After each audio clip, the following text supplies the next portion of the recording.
3 months of perfect happiness. That's all Amara got before the phone call came.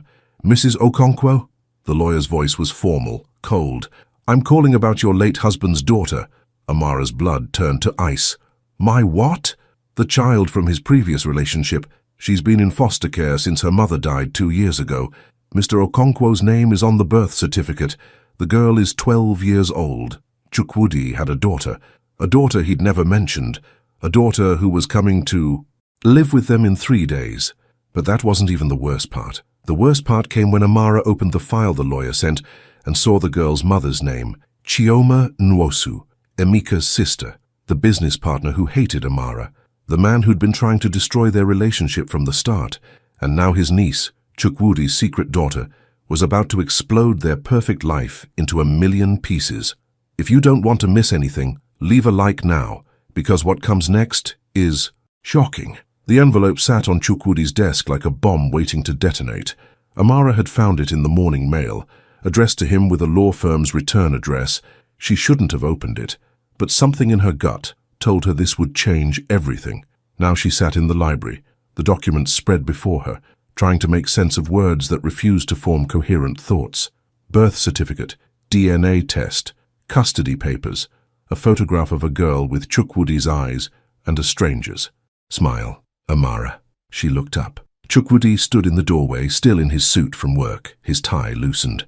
He looked tired. They'd been up late the night before, planning the expansion of the women's shelter. Happy, in love, building a future together. All of that was about to shatter.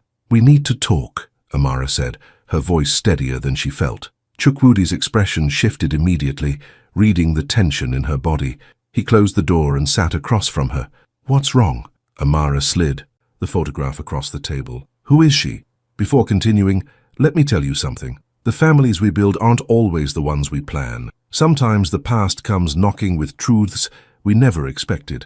If you want to see how Amara and Chukwudi face the biggest challenge of their relationship, hit that like button and subscribe, because what's coming next will test everything they've built together. Chukwudi picked up the photo. The color drained from his face. His hands, though steady, hands that had defended her, protected her, held her, began to tremble. Chioma, he whispered. Your daughter, Amara said, Obioma Okonkwo, 12 years old, in foster care for 2 years since her mother died. Your name is on her birth certificate. Chukwudi looked up, and Amara saw something she'd never seen in his eyes before. Raw, devastating shock. That's impossible. The DNA test says otherwise. It's in the file. 99.9% match. No. He stood abruptly, pacing. Chioma Nwosu, Emeka's sister. We were together 13 years ago, before I had money, before everything. It was brief, intense. Then she disappeared, just vanished. Emeka told me she'd moved to London, wanted nothing to do with Nigeria anymore. She was pregnant, Amara said quietly. She had your baby and never told you. Why wouldn't she tell me? Chukwudi's voice cracked. I would have taken care of them, both of them. Amara stood, moving to him. Maybe she had her reasons. Maybe Emeka convinced her you wouldn't want a child. Maybe she was scared. She paused. The lawyer says Obioma has been in 3 different foster homes since Chioma died. Car accident. She has no other family willing to take her. Emeka knew. Chukwudi's voice went cold. That bastard knew I had a daughter and said nothing. For 2 years while she was in the system alone. The custody hearing is in 3 days. If you don't claim her, she goes back to foster care. Chukwudi turned to Amara, his eyes searching hers.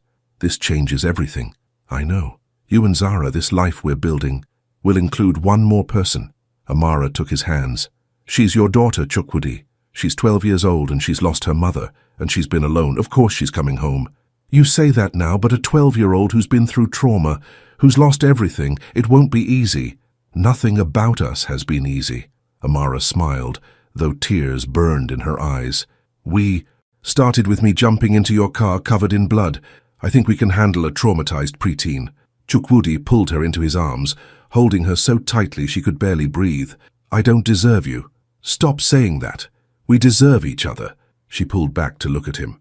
But Chukwudi, we need to talk to Emeka, because something about this doesn't add up. Why would Chioma keep your daughter a secret?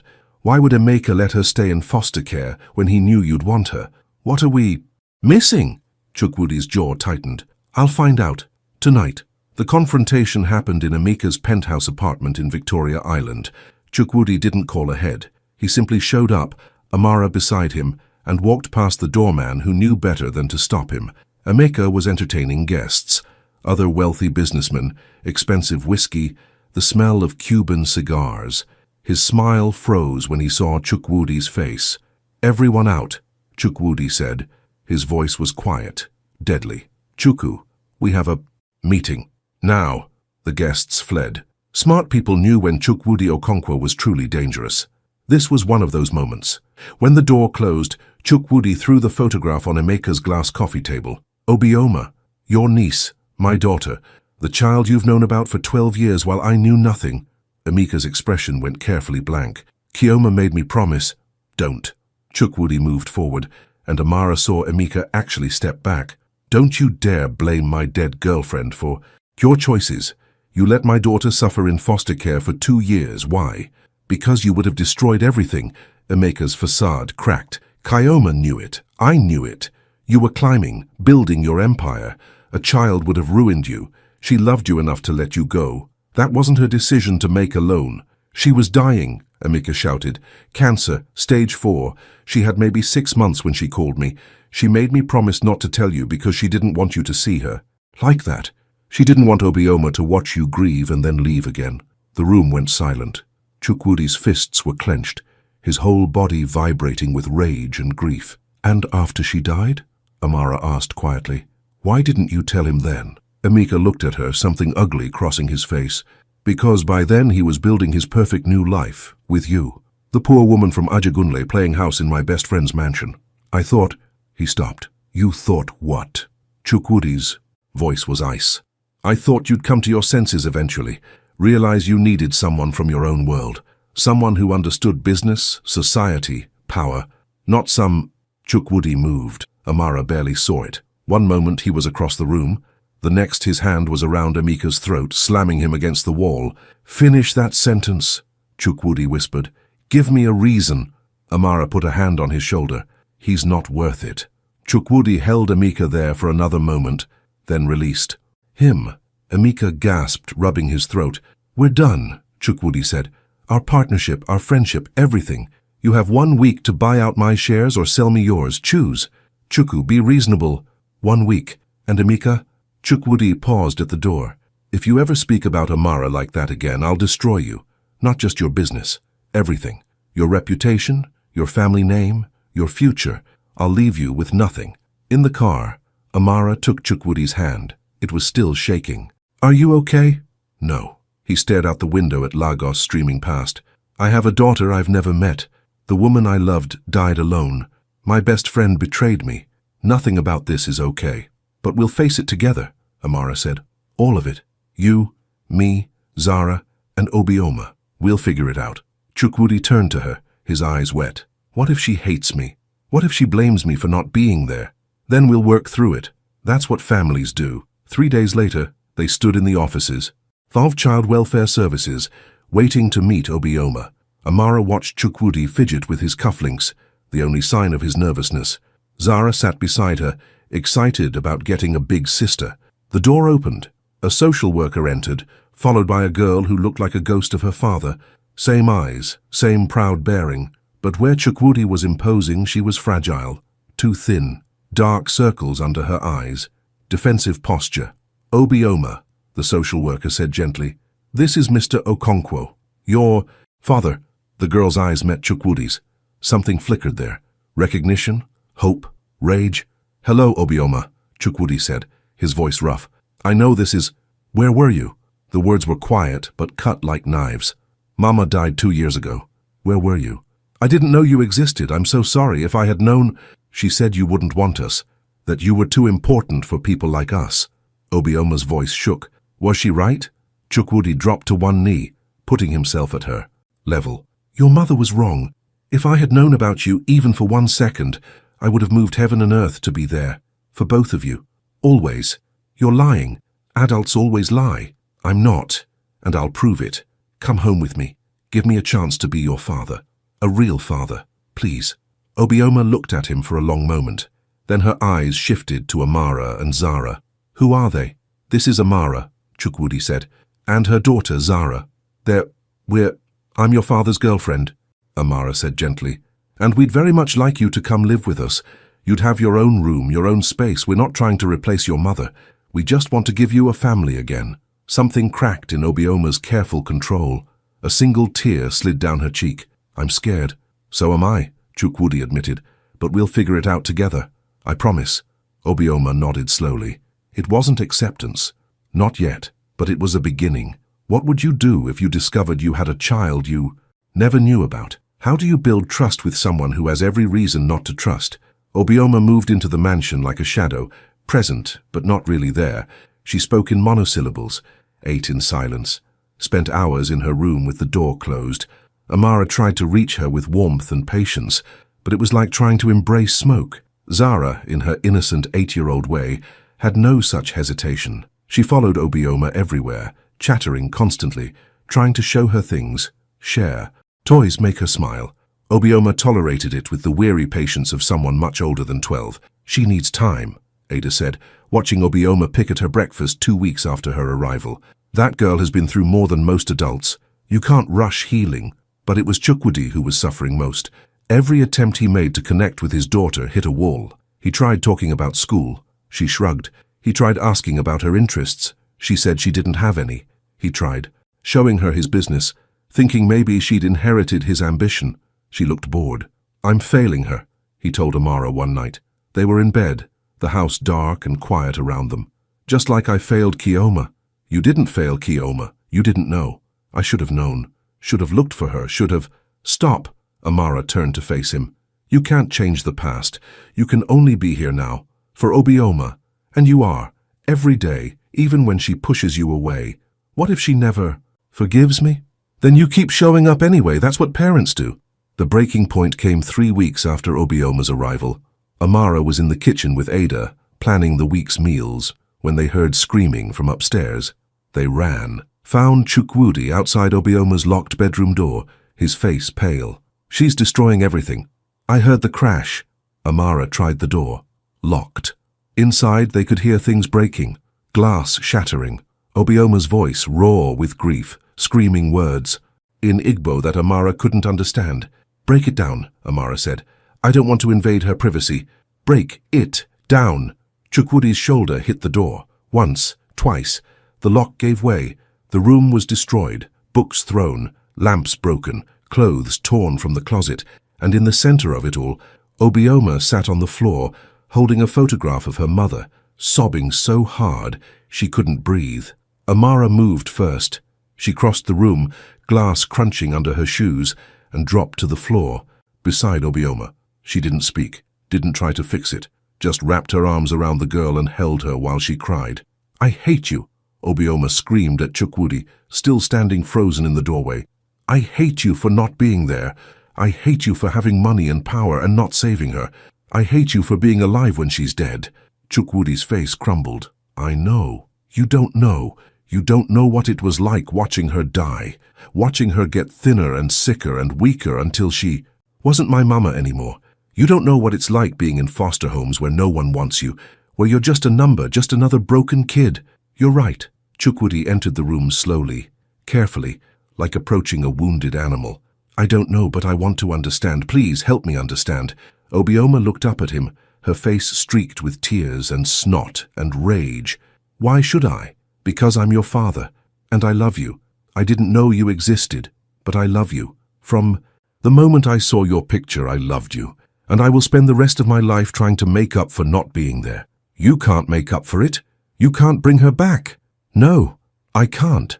Chukwudi knelt on the glass-covered floor, ignoring the shards cutting through his expensive trousers. I can't fix what's broken.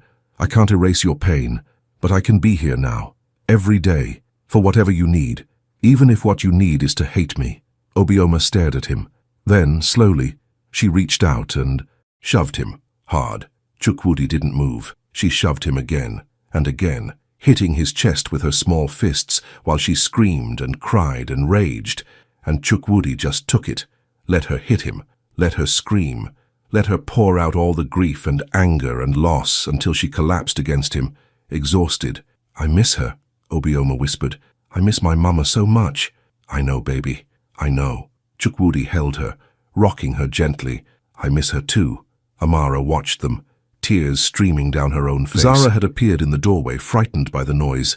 Amara pulled her close, letting her see that sometimes families had to break before they could heal. Later, after Obioma had cried herself to sleep, after they'd cleaned up the broken glass and destroyed things, Amara found Chukwudi sitting alone in his study, staring at nothing. "That was brave," she said. "That was necessary." He looked at her, his eyes red. "I can't fix this, can I? I can't make it better." "No, but you can be there while she heals. And maybe that's enough. What if it's not? Then we'll figure out what else she needs. Together." Chukwudi pulled her into his lap, burying his face in her neck. "I don't know how to do this. Be a father. Build a family. Neither do I. But we're learning." Amara stroked his hair. "We're all learning together." The next morning, Obioma emerged from her room cautiously. Her eyes were swollen from crying. She found Amara making breakfast alone. Ada had the day off, and Chukwudi had been called to an emergency business meeting.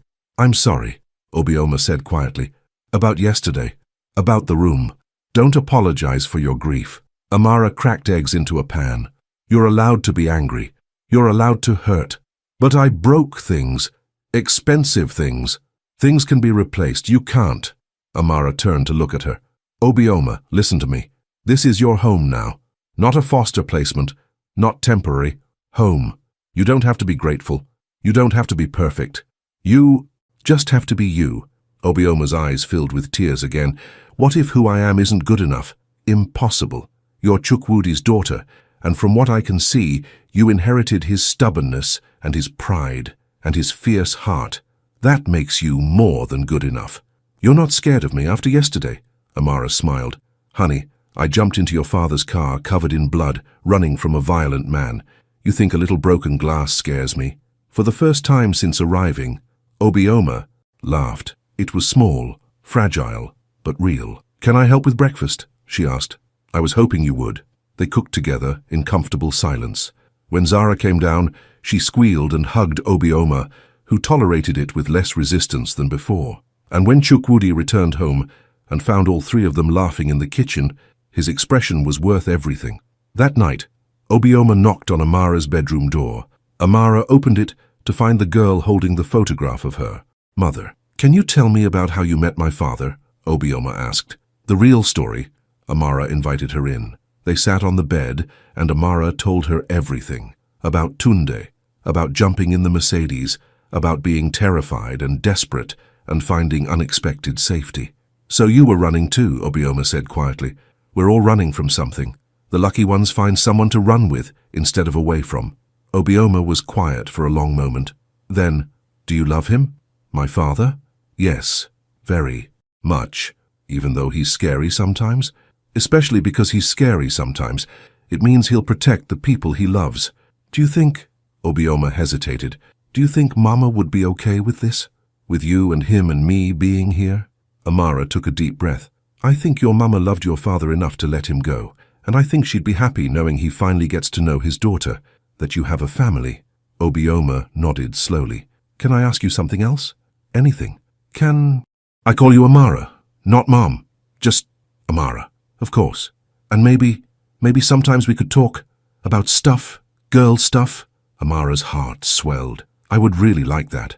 Obioma stood to leave, then turned back. "Thank you for not trying to replace her, for just being here. Thank you for giving us a chance." After Obioma left, Chukwudi emerged from the bathroom where he'd been listening. His eyes were wet. "We're going to be okay," Amara said. "Yes," he agreed. "We are." But neither of them knew that in 3 days everything would change again. Because Emeka wasn't done destroying their happiness. Not even close. Healing takes time, doesn't it? Sometimes the wounds we can't see are the deepest ones. How do you think Obioma's journey will continue? The lawsuit arrived on a Monday morning. Amara signed for it, thinking it was just more business documents for Chukwudi. Then she read the name on the return address. Nwosu and Associates, Emeka's law firm. Her hands shook as she opened it. Petition for custody. Emeka Nwosu v. Chukwudi Okonkwo. Grounds: unfit parent. Dangerous home environment. Request for immediate removal of minor child Obioma Okonkwo pending investigation. No, Amara whispered. No, no, no. She found Chukwudi in his study, showed him the papers. His face went from confused to furious in seconds. He's claiming I'm dangerous, that my home isn't safe. He's saying that you have a history of violence, that you've made enemies who could target Obioma, that your relationship with me, a woman fleeing domestic violence, puts her at risk. Amara's voice shook. He's using everything, twisting everything. Chukwudi was already on the phone with his lawyer. The conversation was terse, angry. When he hung up, his expression was grim. The hearing is in 2 weeks. Emeka is claiming that as Kioma's brother and Obioma's uncle, he has rights, that he can provide a more stable environment. That's insane. He left her in foster care for 2 years, which he's now claiming was because I was unstable and dangerous, and he was protecting her. Amara sank into a chair. He's going to take her. He's going to rip this family apart. No, Chukwudi's voice was steel. He's not. Whatever I have to do, whoever I have to become, I'm not losing my daughter. But the damage had already begun. That afternoon, social workers arrived at the house for a routine inspection. They went through everything, questioned Ada, questioned the security staff, asked to speak with Obioma alone. Amara watched through the window as they talked to Obioma in the garden. The girl's body language was defensive, closed off. When they left, Obioma came inside, pale and shaking. They asked if I felt safe here, she said. If anyone had hurt me. If I was scared of Papa. Papa. It was the first time she'd called him that, and it was happening in the context of someone trying to take her away. What did you tell them? Chukwudi asked carefully. The truth, that you've never hurt me, that I feel safer here than anywhere I've been since Mama died. Obioma's eyes filled with tears. But they looked at me like they didn't believe me, like I was lying to protect you. That night, Amara couldn't sleep. She found herself in Obioma's room, watching the girl sleep, terrified that someone would come and take her away. She's not going anywhere. Amara turned. Chukwudi stood in the doorway. How can you be so sure? Amara whispered. Because Emeka made a mistake. He thinks my power comes from violence and fear, but it doesn't. It comes from knowing things, having information. And I know things about Emeka that would destroy him. What kind of things? The kind I won't use unless I have to. His jaw tightened. But if he takes this to court, if he tries to take my daughter, I'll bury him. You're scaring me. Good. You should be scared, because the man Emeka is about to meet isn't the one who fell in love with you. It's the one I used to be, the one who built an empire by destroying anyone in his way. Amara understood then. Chukwudi had changed for her, softened, become someone capable of love and vulnerability. But that person was a choice, and if pushed far enough, he could unchoose it. Don't lose yourself, she said. Don't become someone Obioma will be afraid of. Then help me find another way. They worked through the night, gathering evidence, documenting everything, preparing for war. But Emeka was preparing too. 3 days before the hearing, a news article appeared in one of Lagos's biggest papers. Billionaire's dark past. Is Chukwudi Okonkwo fit to raise a child? The article detailed every rumor, every whisper, every dark story about Chukwudi's rise to power. It painted him as a monster, a man who'd destroyed competitors, ruined lives, operated outside the law. Amara read it and felt sick, because some of it was true, not all of it, but enough. The media descended on them, cameras outside the gate, reporters shouting, questions whenever they left. Obioma couldn't go to school without being followed. I'm making it worse, Obioma said one evening. She was curled up on the couch, looking small and broken. Maybe Uncle Emeka is right. Maybe I should go with him. No, Chukwudi knelt in front of her. Don't you dare think that. None of this is your fault. But if I wasn't here, if you weren't here, my life would be empty. You are my daughter. You are exactly where you belong. Even if everyone thinks you're a monster. Chukwudi was quiet for a moment. Then, Obioma, I'm not a good man. I've done things I'm not proud of, hurt people, made choices that keep me awake at night, but I would never ever hurt you, and I will fight with everything I have to keep you safe. What if it's not enough? Then I'll fight harder. The custody hearing was held in a private courtroom. Emeka sat across from them with his lawyers, looking confident, righteous, like he was saving a child rather than stealing one. The judge was a stern woman in her 60s, Judge Olufunke Adeyemi. She had a reputation for being fair but harsh. Emeka's lawyer stood first. She was good. Too good. She painted a picture of Chukwudi as a dangerous man who'd built his wealth through intimidation and violence. She brought up the broken business partnerships, the competitors who'd mysteriously gone bankrupt, the whispers of corruption. This man, she said, pointing at Chukwudi, is not father material. He's a threat, not just to his daughter, but to anyone who gets close to him, including Ms. Okafor and her own child. Amara felt Chukwudi tense beside her. His hand found hers under the table, gripping it hard enough to hurt. Then it was their lawyer's turn. Mr. Afolabi was older, experienced, strategic. He stood slowly, commanding attention. Your Honor, my client is many things, successful, powerful, sometimes ruthless in business. But do you know what else he is? A man who has spent the last month learning to be a father. A man who has opened his home and his heart to a traumatized child. A man who is building a family. He called Ada to the stand. She testified about the changes in the household, how Obioma had blossomed, how Chukwudi sat up at night reading parenting books. He called the therapist they'd hired for Obioma. She testified about the progress the girl had made, how she was finally beginning to heal. He called teachers from Obioma's new school.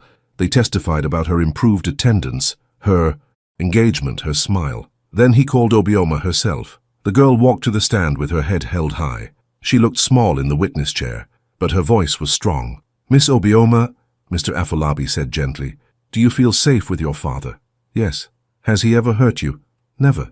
Do you want to live with him? Obioma looked directly at Emeka. Yes, he's my father, my real father, not the uncle who left me in foster care for 2 years. Emeka's face flushed red. And what about Ms. Okafor? Mr. Afolabi asked. How do you feel about her? She's, Obioma paused, choosing her words carefully. She's teaching me that families aren't just blood. They're the people who show up, who stay. She shows up every day. When Obioma left the stand, she walked past Emeka without looking at him. Then came the moment that changed everything. Mr. Afolabi pulled out a folder. Your Honor, I have evidence that Mr. Nwosu's motivations for seeking custody are not what he claims. He presented financial documents, text messages, emails between Emeka and his sister before she died. Chioma Nwosu had a life insurance policy worth 2 million naira. The beneficiary, her daughter Obioma, the trustee until Obioma turns 18, her nearest blood relative. He paused. If Obioma lives with her father, that trustee is Mr. Okonkwo. If she lives with her uncle, that trustee is Mr. Nwosu. The courtroom erupted. Judge Adeyemi banged her gavel. This isn't about protecting a child, Mr. Afolabi said quietly. It's about money. It's always been about money. Emeka's lawyer tried to object, tried to explain, but the damage was done. The judge's expression had shifted from neutral to disgusted. I've heard enough, Judge Adeyemi said. Mr. Nwosu, your petition for custody is denied. Furthermore, I'm referring this case to the Ethics Board for investigation. Using a child welfare case to access trust funds is reprehensible. She turned to Chukwudi and Amara. Mr. Okonkwo, you're far from perfect. Your past is concerning, but what matters most is what I see now. A man trying, a child healing, a family forming. Custody remains with you. The gavel came down. Obioma burst into tears. Amara pulled her close, holding her tight, while the girl sobbed with relief. Chukwudi didn't move, didn't smile, just stared at Emeka with eyes like ice. Outside the courthouse, reporters swarmed them, cameras flashed, questions flew, but Chukwudi just wrapped his arms around his family, Amara, Zara and Obioma, and walked through the crowd like they were the only people who mattered. That night, after the girls were asleep, Chukwudi stood in his study staring out at Lagos. I could have destroyed him, he said quietly. I had more information, worse information. I could have ended him. But you didn't, Amara said, joining him. You took the high road. The high road doesn't feel satisfying. No, but it feels right. She took his hand. And it's the road our daughters need to see. You on. Chukwudi pulled her close. How did I get so lucky to find you? You didn't find me. I jumped into your car uninvited, remember? He laughed. The sound was rusty, but real. Best carjacking of my life. They stood together, watching the city lights, feeling the weight of what they'd almost lost and the precious reality of what they'd kept. But in a penthouse across the city, Emeka Nwosu was making a phone call, and the person on the other end was someone who made even him nervous. Yes, Emeka said, I understand you'll have everything you need to destroy him, Everything. The war wasn't over. It had just begun. Have you ever had someone try to tear apart what you've built? Sometimes winning one battle means preparing for the next war. 2 months of peace, that's what they got. 2 months of Obioma slowly becoming part of their family, of laughter at the dinner table, of Chukwudi learning to braid hair, badly, of Zara teaching her big sister to ride a bicycle in the compound. 2 months of normalcy. Then the police came. They arrived at dawn, a convoy of cars, officers with warrants, serious faces. Amara woke to pounding on the door, to Ada's frightened voice, to Chukwudi already dressing in grim silence. "What's happening?" Amara asked, terror icing her veins. "It's starting," was all he said. The charges were serious. Corruption, bribery, tax evasion, money laundering, the kind of charges that could put someone away for decades, the kind that had been building quietly in the background while they focused on custody battles and family. "Emeka," Chukwudi said as they handcuffed him. "This is Emeka. Sir, you have the right to—" "I know my rights." Chukwudi looked at Amara. His eyes were calm, too calm, like he'd been expecting this. "Call Mr. Afolabi. Don't let the girls see this." And Amara, "Yes, trust me. I have a plan." They took him away. Obioma came downstairs as the police cars were leaving. She saw the empty foyer, saw Amara's face, and immediately understood. They took him, didn't they? Uncle Emeka won. No. Amara's voice was stronger than she felt. "This isn't over. Your father is a fighter. He'll come back." But as the day progressed, as news vans appeared outside their gate, as reporters screamed questions about corruption and crime, Amara felt her certainty crumbling. The evidence against Chukwudi seemed overwhelming. Documents, recordings, testimony from former business partners. It was comprehensive, damning, professional. Emeka had been planning this for years, Mr. Afolabi explained when he came to the house that evening. Every document, every recording, he was collecting them, waiting for the right moment to strike. "Can we fight it?" Amara asked. "We can try, but—" He hesitated. "Some of these charges are legitimate. Chukwudi has operated in grey areas, made deals that weren't entirely legal. He's not innocent, Amara. I know that. But he's not the monster they're painting him as either. The court won't care about nuance, they'll care about evidence." That night, Amara sat with both girls, trying to explain what was happening. Obioma was eerily calm, like she'd learned long ago not to expect good things to last. But Zara was confused, frightened. "Is Papa Chukwu going to jail?" she asked. "I don't know, baby. Will we have to leave?" The question hit Amara hard. She hadn't even thought about that. If Chukwudi went to prison, what happened to them? The house, the life they'd built. "We'll figure it out," she said. "Together. That's what families do." But alone in bed that night, Amara let herself cry, for the happiness that had seemed so solid, for the future that was crumbling, for the man she loved who might spend years behind bars. Her phone buzzed. A text from an unknown number. "Roof of First Bank Building, midnight. Come alone. See, Chukwudi." Amara's heart raced. Was this insane? Probably. But she'd jumped into his car once before when logic said not to. She could do it again. She told Ada where she was going, made her promise to watch the girls, and drove into Lagos at night. The city was different after dark, more dangerous, more alive, more honest about what it really was. The First Bank Building was one of the tallest in Lagos. The security guard looked at Amara's ID, made a phone call, and let her up without question. Money still talked, even when you were under arrest. Chukwudi waited on the roof, leaning against the ledge, looking out at the city. He wasn't wearing handcuffs, wasn't even wearing the suit she'd last seen him in, just jeans and a black shirt, looking more like the man from Arbor he'd once been than the billionaire he'd become. "You're not in jail," Amara said. "I was, for about 6 hours. Then my lawyers got me out on bail." He turned to her. "I'm sorry, for all of this, for dragging you into my mess. Our mess. We're in this together, remember? Are we?" His voice was rough. "Because I'm going to prison, Amara. Maybe not tomorrow, maybe not next month, but eventually, and I won't let you waste your life waiting for me. That's not your decision to make. It is when I'm trying to protect you." He moved closer. "I've done terrible things.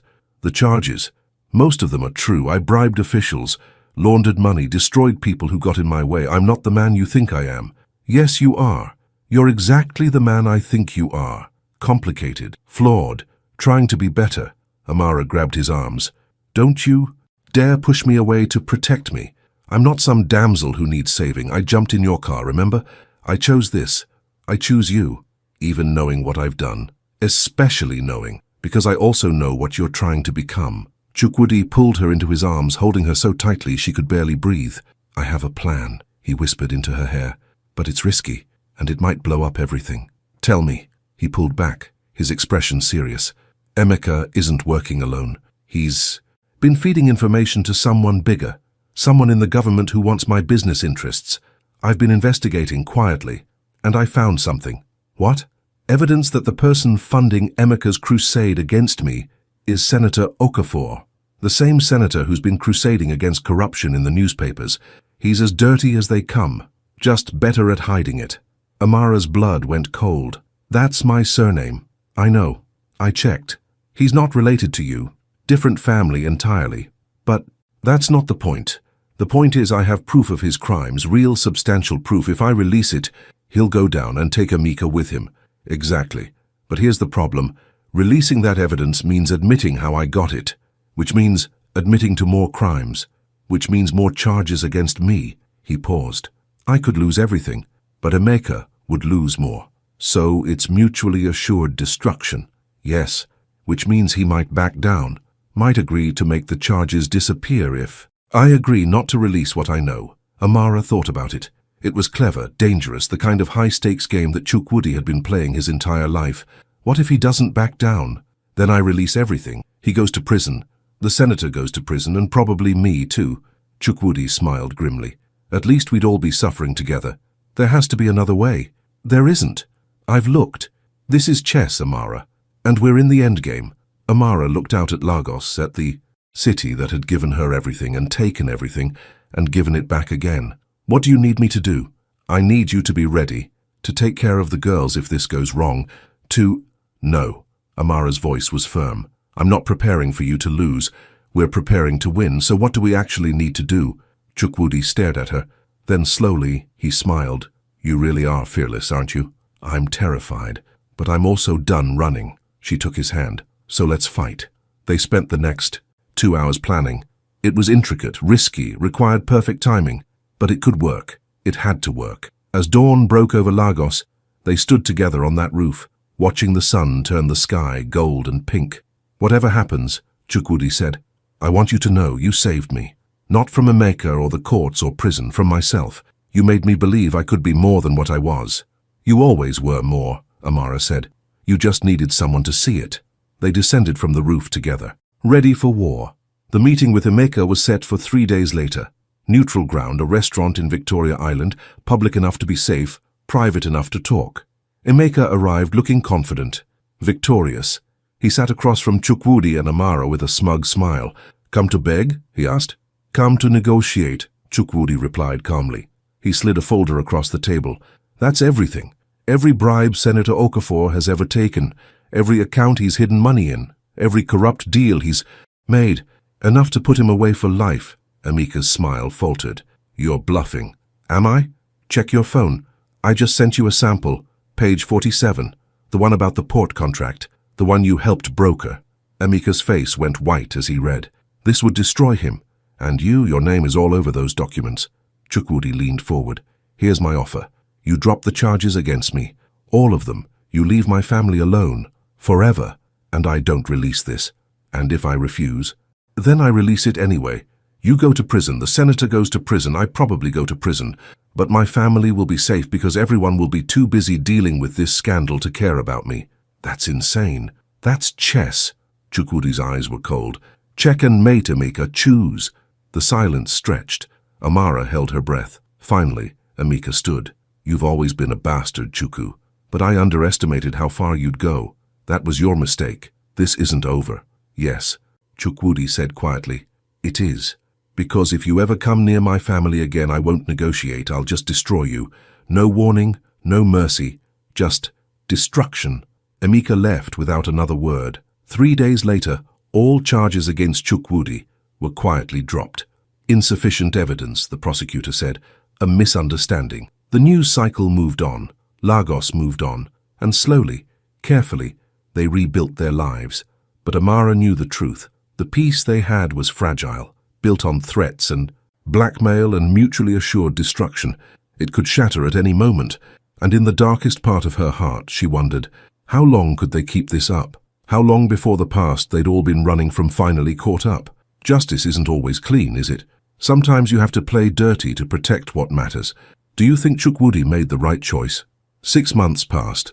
6 months of holding their breath, waiting for the next disaster. But it didn't come. Life continued. Obioma started therapy, slowly healing. Zara thrived in school. Amara and Chukwudi planned a quiet wedding. Nothing extravagant, just family and friends who mattered. Then, on a Tuesday morning, Chukwudi received a phone call that changed everything. Amara was in the kitchen when he found her. His face was pale, his hands trembling. "What's wrong?" she asked immediately. "That was my doctor. The tests I took last month." His voice broke. "I have cancer. Stage 3. Pancreatic." The world stopped. "No," Amara whispered. "No, that's not possible. You're healthy. You're strong. The prognosis is—" He couldn't finish. "Months. Maybe a year with treatment. Maybe less." Amara's legs gave out. She sank into a chair, her mind refusing to process the words. Cancer. Dying. Months. "The girls," she said. "We have to tell the girls." "Not yet. I need time to—" "There is no time," Amara's voice cracked. "That's the point, isn't it? There's no more time." They told Obioma and Zara that evening. Both girls cried. Obioma, who'd just found her father, who'd just started calling him Papa, broke down completely. "I can't lose you too," she sobbed. "I just got you. I can't lose you too." Chukwudi held her, his own tears falling. "I'm going to fight this. I'm going to fight with everything I have." But as weeks turned into months, as treatment ravaged his body, as the strong, intimidating man Amara had fallen in love with became weak and fragile, she watched him lose that fight. The wedding happened anyway. In the compound, surrounded by flowers, with Chukwudi in a wheelchair because he was too weak to stand for long. It wasn't the wedding Amara had imagined. It was smaller, sadder, more precious. "I do," she said, tears streaming down her face. "I do," Chukwudi echoed, his voice barely a whisper.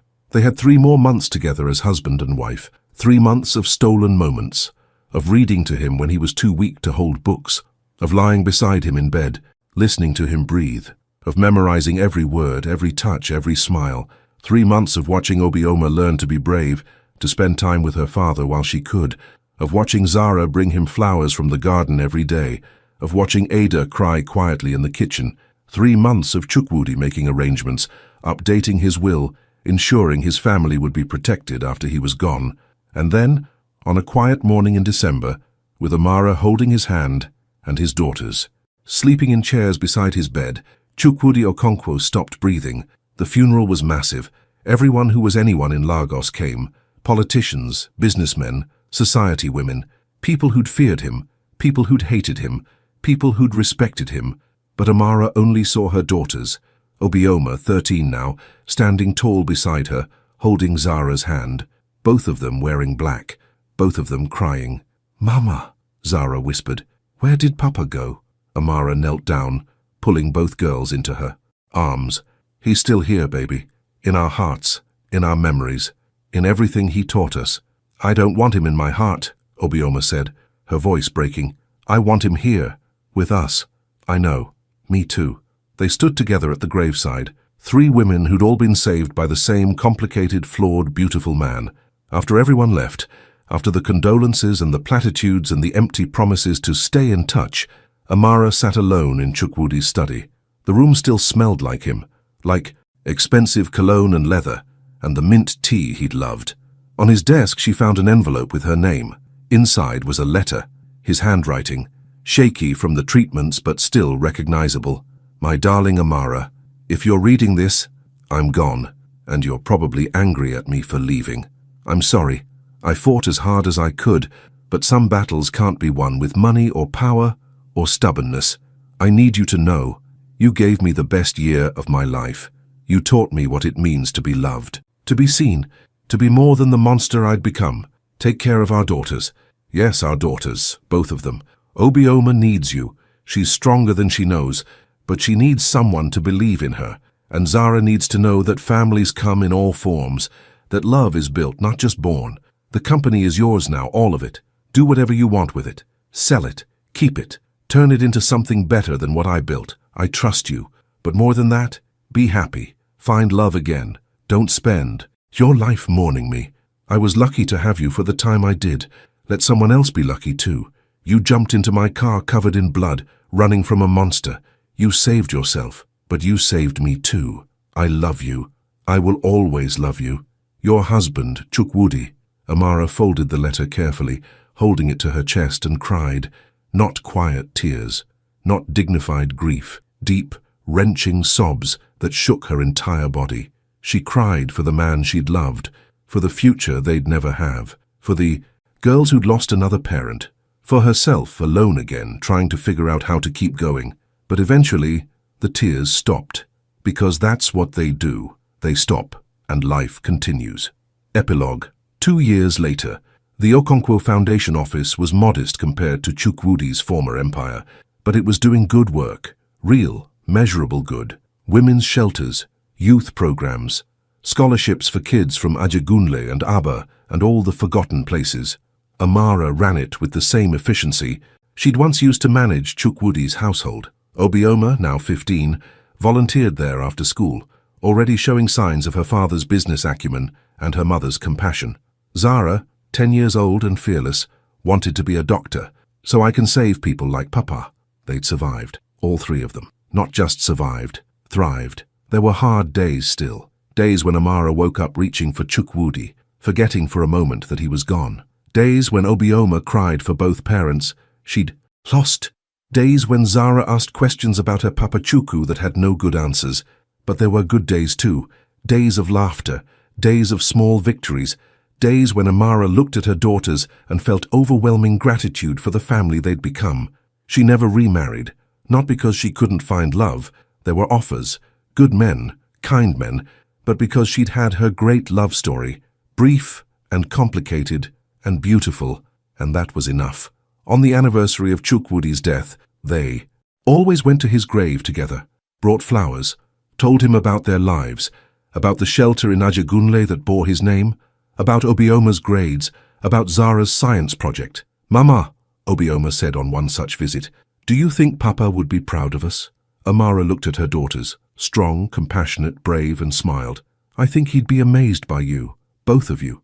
And you, Zara asked, would he be proud of you?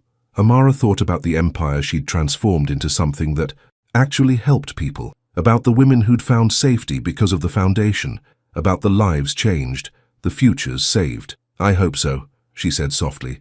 I really hope so. As they walked back to the car, no longer a Mercedes, but a practical Honda, because Amara had learned to value function over flash, Obioma took her hand. You know, the girl said, I used to wonder why Mama never told Papa about me, but I think I understand now. Why's that? Because she loved him too much to trap him. She wanted him to have everything he was working for, even if it meant being alone. Amara squeezed her hand. That's very wise. I learned from the best. Obioma smiled. Both of my mothers taught me what real love looks like. They drove home through Lagos, still chaotic, still beautiful, still full of contradictions. The city where Amara had once run through streets covered in blood, where she'd jumped into a stranger's car, where she'd found safety and love and family in the most unlikely place. Life was strange, life was hard, life was beautiful. And as Amara pulled into their driveway, a modest house in a good neighborhood, nothing like Chukwudi's mansion but theirs, she felt something she hadn't felt in years. Peace. The past would always be part of them.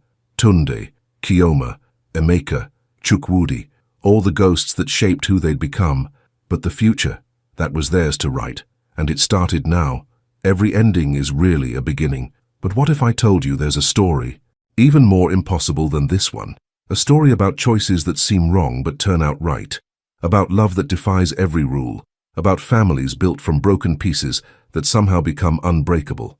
The next video will show you something you've never seen before.